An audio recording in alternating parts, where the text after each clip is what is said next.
Hey guys, this is Roger here for The Real Breakdown. Today we're going to do a spoiler review, my very first spoiler review for Black Panther. I am here with a very, very special guest. The King of Wakanda himself, T'Chaka, is here. He's right back here. There he is, guys. He came to visit us. How's it going? No, this is my friend Edgar. Edgar, say hi to everyone. Hey, how's it going? So, me and Edgar here, we are huge Marvel fans. We love the MCU movies. We've both seen this movie so many times. Edgar, how many times have you seen it at this point? I'm on 5.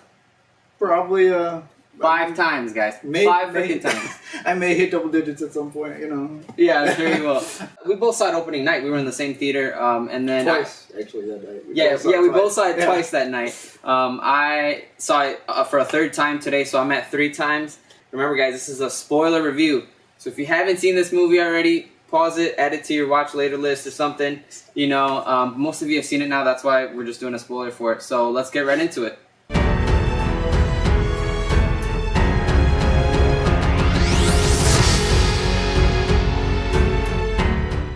Alright guys, so Black Panther. This movie has been like a huge success. Like, that's an understatement. That's a huge understatement. And is it one of your favorite movies? For sure. I think of the MCU, it's hard to say. Like, I love the MCU. You know, we said we're both huge Marvel fans. Yep. Obviously, things like, you know, the Avengers, a huge freaking event. Like, Absolutely. the Avengers like changed cinema. So I agree. It's hard to say like, oh, I think Black Panther's better than that or whatever. But it's up there. It's like, you know, neck and neck with those higher tier MCU movies. Yeah. No, I agree 100%. So walking out of the theater, watching it the first time, I mean, I literally felt like, holy crap, this movie is like a game changer. Not just for the MCU, but I think for film itself. Obviously, you got a predominantly African-American cast. You got a very nice story as far as like, you know, the messages that get sent throughout the film. But also, the way, to me at least, the way that they were able to weave in technology and their culture and make it work, to me that was like, holy crap, I've never seen a film, you know? So I walked out of that feeling like, wow. Like, my first impression was like, wow, I can't believe I just saw that. That was a great film, etc., etc. What did you think when you literally were walking out of the theater the first time? Well, the first thing was just that credit sequence. Yes. Beautiful. Yes. Like, that's the first thing. Like, you know, the movie ends, you know, you get hit with that Kendrick Lamar. Yeah, you know, dude, that song is so good. I love Kendrick. The fact that he did a soundtrack for a Marvel movie. Right. It's like a dream come true. It's like, you know, things that I never thought would happen. Yeah. And that's funny. Sorry to cut you off, man, but that's funny because I'm not a huge Kendrick fan. So when I saw that he did the album, I was like, oh, really, Kendrick? I was like, all right, whatever. And then when that movie ends, the credits roll, and you see, you know, all the imagery was amazing, and then all the stars, I think it's called, the song, starts playing. I was like, yo, I need to get this song. Like, I need to buy this song. You know, it gives you that whole vibe of like everything in that sequence is made of vibranium, and it looks so cool. Yeah. You know, that one in Ragnarok really has a credit sequence that, you know, it just stands out. It's memorable. Right. But, you know, walking out of the movie, you know, I realized, like, all right, this it's not just a superhero movie. It's powerful. It's got deep messages. Yes. And, you know, as soon as the movie ends, you're just kind of like, damn. I mean, you know, even with, you know, just that last scene where the little kid asks, you know, T'Challa, who are you? Yeah. You're like, oh my God, you know, it's powerful. Dude. It's something the MCU hasn't done before. I think people walked out of that thing being like, damn, I never thought Black Panther would be this good. You know, so, yeah, seriously. My favorite things, moving into, like, some of the things that we kind of really like, where I kind of already mentioned it a little bit, the way that they integrated culture and technology, because I actually was not sure whether they were going to do, like, oh, you know, African-American tribes, like, you know, in your face, you know, not in your face, but, like, overdo it, and then, or they were going to go too much into the technology that it's like, oh, it's unrealistic, you know, but they interweaved it so well. I mean, the scenes when they do, like, the rituals, you know, like... I love those scenes. Yeah, the scenes where they're doing the rituals and, you know, he has to... And the combat, the challenges. Oh, my God, that... And they interweave that with the technology because, you know, when they're, like, riding the boats to go do the challenge and, you know, they're, like, doing their little African dance and you see, like, you know, they're doing their thing. And I'm like, cool. But then, right into that, they, like, the technology. You see under the water, the turbines start to turn so that the waterfall clears and they can have their ritual, you know, or their challenge, whatever you would call it. I thought that was like badass. I'm like, yo, that's cool. And then he comes in on a freaking plane or like his little ship that he has, and he comes out and he's like, I'm ready to duel. You know, like, and I was like, that is awesome. So a lot of the things that they did there, and it's funny that they actually talked about it because, you know, his younger sister, which, by the way, guys, she is like one of my favorite things of this entire movie. When Black Panther says to his sister, like, I can't wait and see what you do to your traditional, your ceremonial outfit and how you upgrade it, because she's super into technology and stuff. Like, they talked about that, and it was a message that was, you know, kind of through, you know, tradition versus, you know, like innovation. Innovation, absolutely. So that was one thing that, because I was going into that, I was kind of worried. I was like, how's it gonna go? And I loved that. I thought as the more times that I watch this, I realized how good the action really is in this. Especially because after Civil War and Black Panther, I really loved how Black Panther's fighting style was portrayed in Civil War, and then here I just thought that they added onto it. His sister Shuri, I didn't even know that he had a younger sister, so I didn't know that character was going to be in this movie, but by far one of my favorite characters, you know, because she kind of reminds me of my sister, you know, so I kind of had that, like that bond where it's like, you know, she's super smart and she leads everyone in technology. I thought that was amazing. And she was funny, like when she's talking about, like, what are those? I was like, oh my god, they did not just go there. And when she says, like, I call it sneakers, like that. Yes! That's like the one line that every time it's coming up, like, I'm laughing before it comes up. Cause it's or during the challenge when it's like, is anyone of royal blood want a challenge? And she's like, I was like, no way. I was like, no way. And then she's like, yo, can we just hurry this up, man? Because I want to go. And all the weapons that, like, the sister developed, like that sequence where the sister's showing them the suit, I thought that was so awesome. She starts recording it, and he's like, all right, you know, she's like, hit it again, you know, like, boom. Oh my gosh, dude, that was really cool. What were some of the things that you really liked about the movie? So, kind of what you were saying with the sister, you know, with a lot of the MCU movies, like, I'm not trying to knock them, because, you know, I'm telling you, I love Marvel. Yeah. But a lot of side characters, they're not all that memorable. And, you know, like, for example, you know, I'm gonna throw Cap under the bus. The first Avenger. Honestly. Cap? Of all people? Honestly. The Howling Commandos. Like, what do you remember about the Howling Commandos? Yeah, I get what you're saying. Okay. Like, you know, they're kind of forgettable, but they're supposed to be his guys. Right. You walk out of Black Panther, you're like, dude, the Dora Milaje, you know, his sister, you know, every side character in that movie is just so freaking awesome. Like, they all do, you know, like, some BA things throughout the movie. So nobody's forgettable, in my opinion. M'Baku. I did not think I was going to care for that character. Yes, dude. And, when you walk out of the movie, like, he's one of my favorite characters. He's so funny. Like, the jokes he says, like, you know, when he's like, are you done? Are you done? I'm just like, what is this guy? You know, like, he's so funny. But I think you're right. Like, the story really highlighted every single character. Even the protagonist, Killmonger, Killmonger. Even he had, like, a really, really rich story, and I liked the way that it went about. What else did you think you really did? Now that you brought up Killmonger, I mean, that's a whole subject on itself. You could dissect Killmonger for you know, hours. He, you know, set the bar for MCU villains. Like, there's been this complaint. Ooh, set the bar? He did. Past Loki? If Thanos... Past Loki? If Thanos doesn't have some tragic backstory that has me crying, like, I don't even know if he can match up to Killmonger at this point. Yeah. Like, no, I mean, Marvel, there's been this complaint against them for years that, their villains are kind of lackluster. Yeah. I've never really thought it was all that a problem. Like, you know, there's a few villains that I admit, like, all right, they're kind of like unforgettable. Yeah. But, you know, Killmonger he is the new standard, you know, what Heath Ledger did with the Joker 10 years ago is what Killmonger, you know, is for Marvel. You're talking Heath Ledger good. That's how, in my opinion. Okay. Yeah.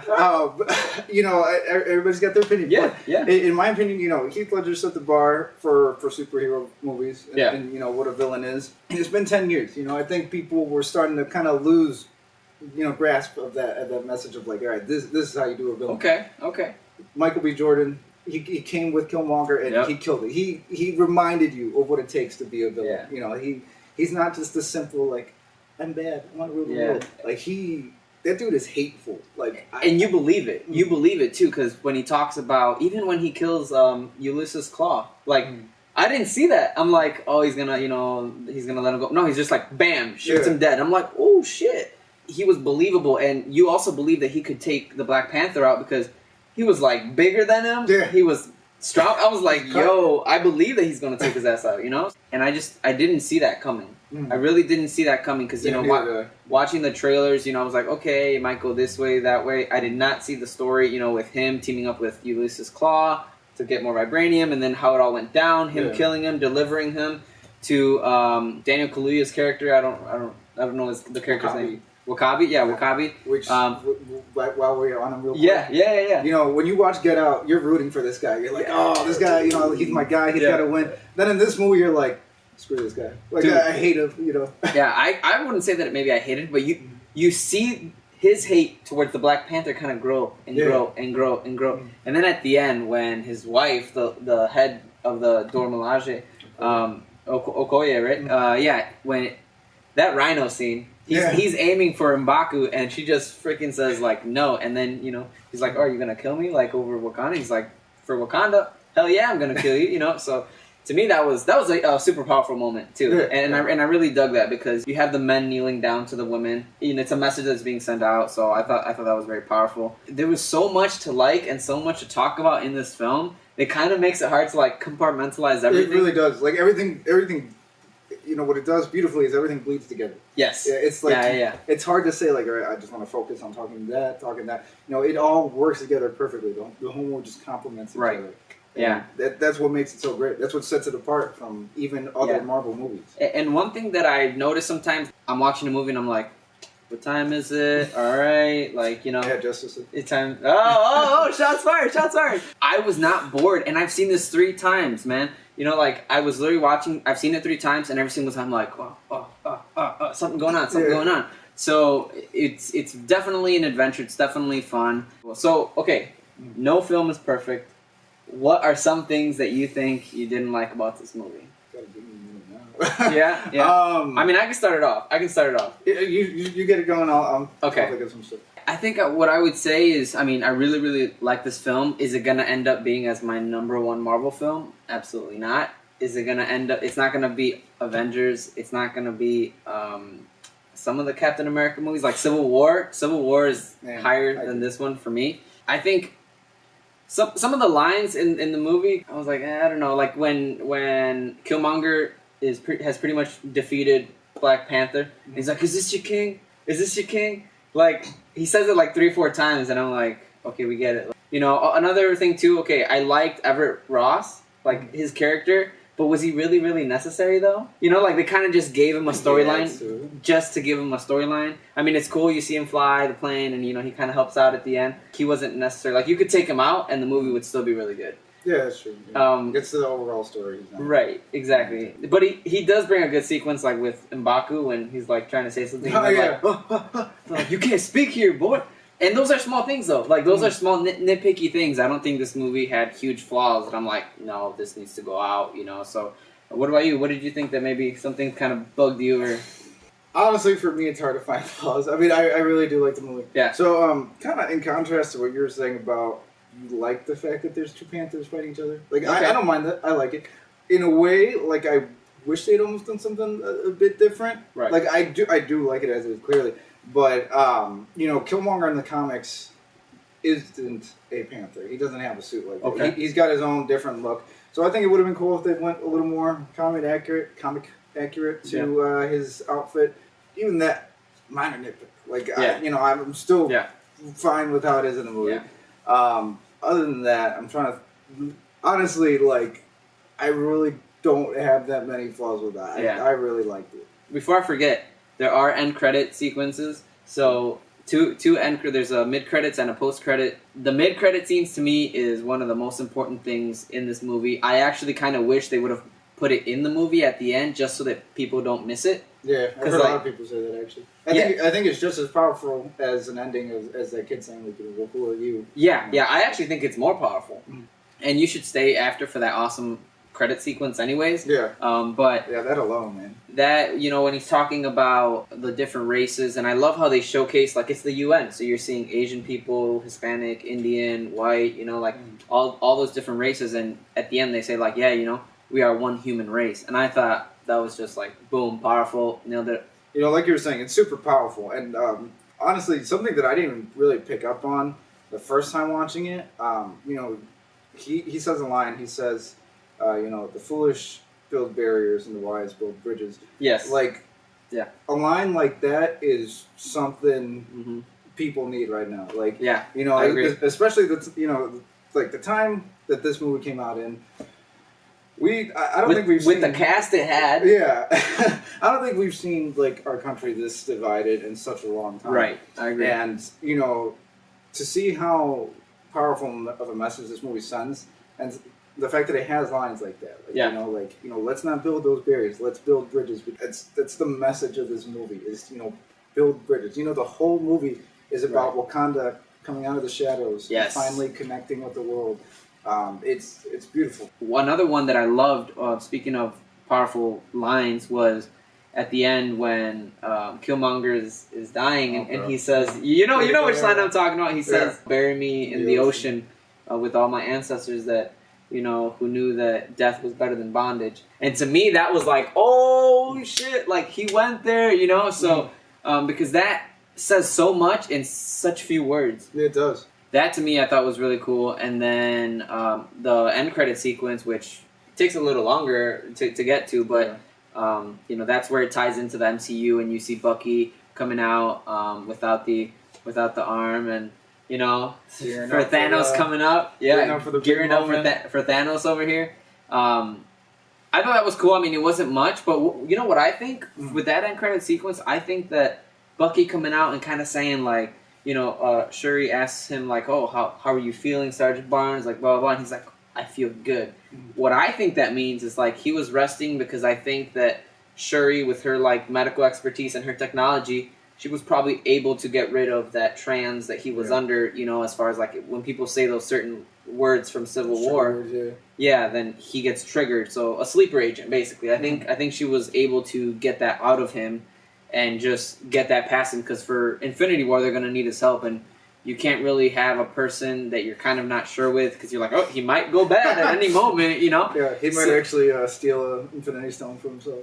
Right. I'm interested to see what you think about that. I really like that scene. I mean, you know, I think, you know, if you saw the after-credit scene with Civil War, you know that Bucky's in Wakanda, and so, you know, a lot of people were like, is Bucky going to be in the movie? Is he not? And obviously the movie is so well done that you forget about Bucky. You forget about those other Avengers. But, you know, it's nice to get that little reminder at the end of, like, no, he's here. And like you were saying, he's better than he was in Civil War. You know, even by the end of Civil War, Bucky's still, you know, messed up. Not mentally stable, Yeah, and this one, you know, you see that he doesn't have that same, like, rage to him. That look in his eye, before we close it out, one thing that I do want to add before I forget was, man, when they go to the not the afterlife, what do they call it? When they go into where all the Panthers are at. Oh. Yeah, when they go to the spiritual plane where all the Panthers are at. Wow, man! I thought those sequences not only were powerful, but they were so beautiful. The way that the sky looked and the way that the Panthers' eyes glowed. Obviously, you know, from if you ever watched the cartoon show, like from back in the day, that's you know, it gave me those vibes, and I just was like, not only was it shot beautifully, but when his father shows up and they have the conversations, you know, he says, I'm not ready. And he's like, oh, you've been training your whole life to be king. And he says, no, I'm not ready to be without you. You know, like that to me was like, holy shit, that's powerful. And then even on the other end, when Killmonger has his vision or his spiritual moment and he sees his father and the conversation that he has with him, where, you know, at the end of that conversation, his dad is basically like, oh my God, what have I created? You know, because even he notices, like, this is not going to end well. That I thought that they did phenomenally, because that's another thing that I had questions with. I'm like, how are they going to make that look? I don't want it to look too goofy, too weird. You know, Thor did a good job of, like, introducing Norse mythology and all this and that. So I thought Black Panther did a very good job of adding that into the movie without really seeming too fake or too weird or too like, what is this? I mean, we've seen Doctor Strange, for crying out loud. I think we're okay with weird in Guardians. So what did you think about that? Now that you mentioned that is, particularly in the first time that T'Challa enters the spiritual plane, he sees his father, that is probably my single favorite scene of the movie. Wow. I will admit, the first time I saw that movie, that scene had me in tears. Right. Right. You know, everything about it was done to perfection. The score. The score. Oh my God! I almost forgot about that. The score is phenomenal. The score is. Yes. You can't. No matter what, you could not get a better score for that scene. For that scene, because I know exactly which part you're talking about, where the music heightens. And yeah, like when he tells them, you know, stand up. Like yes, you get that heightened, you know, that score, and yeah. You know, like you were saying, the whole scene is powerful. You know, T'Challa. You know, think about it. He has been a pampered prince his whole life. Yeah. You know, he is a king now. He does not know struggle. He does not know any of that. Right. But when he sees his father, you see him drop to his knees. And he, you know, you feel that. And, you know, I haven't gone through some, you know, particular things in my life. I connected with T'Challa at that moment. No, absolutely. Like you were saying, you know, his dad is so, like, you know, stand up. You're a king, you know. Right. You know, T'Challa's, like you were saying, he says, I'm not ready. And, you know, T'Chaka says, you know, you've been training your whole life. And then you get hit with that, you know, I'm not ready to be without you. That's also one of those lines that it's like, you couldn't write it anymore, you know. Beautiful. It reaches your soul. Because in that moment, you know, he's not T'Challa, King of Wakanda, or Prince of Wakanda. You know, he's T'Challa, a kid who's lost his father. Yeah. Wow. And I think you're absolutely right. It literally goes from being a superhero movie to, like, this is a small drama, you know, like, of, like, a son dealing with the loss of his father, which we saw in Civil War. And, you know, I'm actually really glad that they brought his dad back. Because for sure. Seeing him in Civil War, we got so little of him because, you know, spoiler alert, I guess, you know, he dies in Civil War. So here, it's like, you got to see more of it, so I got to see more of that connection, the dynamic that they had together, so I was happy to see that. And, they definitely killed those moments. What did you think about Killmonger and his dad? What did you think about that? Actually, before moving on to Killmonger, I wanted to mention there's one more line that T'Chaka says to his son. You know, T'Challa asks him, like, well, you know, what's kind of your advice for me? And T'Chaka says, I know where you're going with this. You're a good man, and it's hard for a good man to be king. And, you know, that's another one of those lines that it's like, you know, it's the truth. Like, we see, in a way, T'Challa's kindness almost kind of caused the problems of this movie in the sense that, like, you know, Killmonger shows up and he challenges him. He was king. If he wanted him executed, he could have had him executed. Yep. But he says, you know, no, I accept the challenge. Because of who you are. You know, like, the fact that he was blood, I guess. Mm-hmm. And with M'Baku, you know, when they're fighting, he's begging him. He's like, man, tap out. I don't want to kill you, man. Tap out. Yep. You know, so that line, it really does sum up T'Challa. Like, he is struggling to be king because he is that, you know, that good person. Yeah. But moving on to Killmonger's scene with his father, such a different dynamic. Very different. But to me, I still felt it, you know? Yeah, it's still super powerful. I like that for the beginning 3/4 of it, he's a kid again. They show the kid actor talking to his dad. Yes, I like that. Yeah. Because, you know, what that shows to me is, as horrible as Killmonger is throughout the film, there is, you know, that right. He's one of those villains, like Loki, where he thinks he's right. Mm-hmm. That's what makes him so dangerous. He's one of those kids that, like, because of what he went through, he became this. You know, he's not just evil to be evil. Mm-hmm. He's evil because he's trying to right what he feels he's been wrong. Mm-hmm. You know, and that, I think, was something huge that makes him such a good villain. Yeah. I wouldn't say maybe better than Loki, but still, I definitely get where you're coming with that. No, you're right. Loki's definitely a great villain. That conversation between Killmonger and his father, his father, you know, it's kind of like, I fear that they'll reject you, and, you know, Killmonger's like, you know, maybe they're the ones that are lost. Yeah. And by the time he says that, he's a grown Killmonger again. Yeah. And for that 1 second, you see him to, you know, kind of start to shed a tear. Yep. And then you see that kind of like macho, like, you know, he brushes it off. And he's like, no, they're the ones that are lost. Yeah. You know, so it's a completely different dynamic. Like you were saying, you get to see, you know, his father realize, like, they created this monster. Yeah. You know? And so both of those scenes for sure are highlights of the film. Let me ask you this one thing that, and we're winding down here, guys, but it's a huge story. But one of the biggest pieces of the story, and I want to get your opinion on this because I have my own opinion on it, is what did you think about the whole secret of T'Chaka, current Black Panther's father, killing his brother? And how they kept it a secret, and that's what created Killmonger. What did you think about that? Since you asked me earlier, what was a flaw I found with the movie? Okay. This is actually one of them. You know, when I first saw that scene of where they show T'Chaka kill his brother in Jobu, you know, Zuri says like your father killed your uncle to protect me. In that scene, I didn't know if they were trying to play it off as, was this an accident, or did he set out to kill his brother? Because you see the claws come out right as he goes to stop him, and by then he's already knocked the gun out of the way. Okay. We got a little conspiracy here going on. We got a conspiracy going on here. All right. No, so I guess that's my one complaint is if it was supposed to be more of an accident, they could have made it look a little better. But as is, what's presented in the film, I'm going to take it as that was intentional. He killed his brother. Wow, so you take it as intentional? You think he was going there to kill him regardless? No, I don't think he was like, oh, I hate my brother, I'm going to go kill him. But I think, in that moment, maybe T'Chaka thought he's too lost, and so he did that whole move. Like you were saying, that secret really does cause the whole movie to happen. Right. I know that's something that they kind of created for the movie, there's no storyline that basically goes in the comics, Killmonger isn't Black Panther's cousin. Right.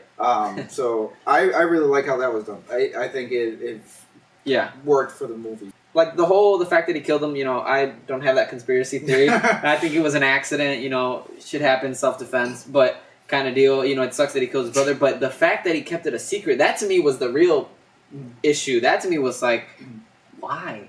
Yeah. And it's funny because you see T'Chaka, the older actor, and he seems like such a wise and such a good man. He reminds me of Odin. He reminds me of Odin. It's like, he's a good man. He's always done right. Then you see, okay, you actually made some mistakes in your life, and you didn't want to own up to that. So that actually kind of affected how I felt about his dad afterwards, and it did for him too, because he was kind of like, man, I always thought he was such, this and this. How could he do that? He killed his own brother, and then he left a child there, like Nakia. So she basically says, like, look, even your father, like, we all make mistakes, but even your father is not the perfect man. She says something along those lines, and I thought that was huge. And so I thought that part of the storyline, I didn't see that coming. I thought they were gonna build it some other way, but I think it shocked me. But because of that shock, it invested me more into the movie because I'm like, oh my god, his dad did this? Like, what? Where's this gonna go now? So for me, that part of the story really worked, and it was a complete shock to me, though. Any last things maybe you want to throw out there? Go see it. Even if you're not into superhero movies, this movie is like this year's Wonder Woman. Like Wonder Woman. Okay. Because it's a great movie. It's got a powerful message. Black Panther is, the same in that sense. It's a great movie with a powerful message. Yes. And, like we were saying before, you got the diverse cast. Like, you can forget about the fact that it's about superheroes. It's about people. It's about humanity. Yeah. No, I agree. I definitely think if you haven't seen it, what are you doing watching this? But definitely, if you've already seen it, go see it again. I mean, because these are the kinds of movies that we want to support. These are the kinds of movies that we want to make sure that they make more of. Because I thought it was a phenomenal film. Not perfect, but definitely one of my favorite. And going into it, I wasn't super excited about Black Panther. I mean, I was, but not to like Captain America levels, not to Thor levels, not to Iron Man levels. But now, because of this movie, Black Panther is in the forefront of my mind now. So I can't wait to see what they do in Infinity War, and I can't wait where the MCU goes from there. But yeah, so for Edgar here and Roger, we've given you the real breakdown on the Black Panther. Thanks for watching, and we'll see you next time.